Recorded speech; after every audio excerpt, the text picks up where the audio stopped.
tapang sa iyang mga lakang, walay kahadlok. Nagbarog siya sa kalibutan, bisan ang isise, iyang gipangayong hustisya.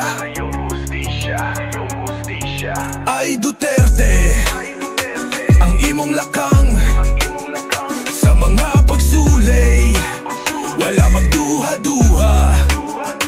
Ang IEC magtanaw sa imong desisyon, pero ang katawahan nagtanaw sa imong misyon. Duterte, ang lakang mo'y tinuod sa imong mga prinsipyo. Nagbarug ka hangtod sa katapusan, bisan og mga kalaban nagpaning kamot. Walay kabalaka ang iyang mga desisyon. Ang hustisya iyang gipangayo para sa katapuhan, alang sa kalinaw sa nasod. Ay Duterte, ang imong lakang sa mga pagsulay, wala magduha-duha. Ang IEC magtanaw sa imong desisyon, pero ang katawahan nagtanaw sa imong misyon.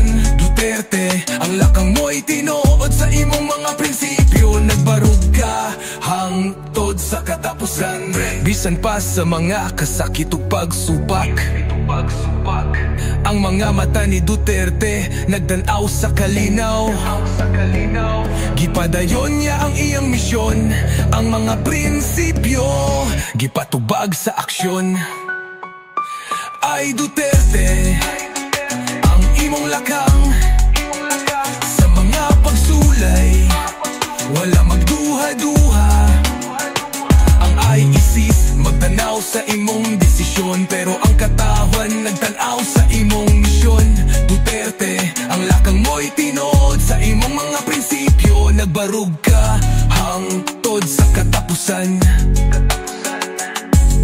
Duterte, magpabiling sa kasaysayan, ang imong pangalan ilhon hangtod sa kahangturan. This song reflects a sense of pride in Duterte's leadership, while acknowledging the challenges with the IFEC. It conveys the strength of his decisions and the support from his followers.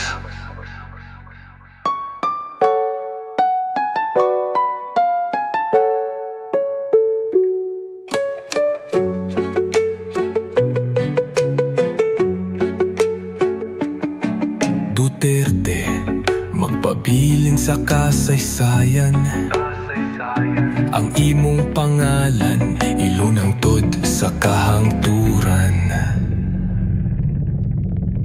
This song reflects a sense of pride in Duterte's leadership, while acknowledging the challenges with the ICC. It conveys the strength of his decisions and the support from his followers.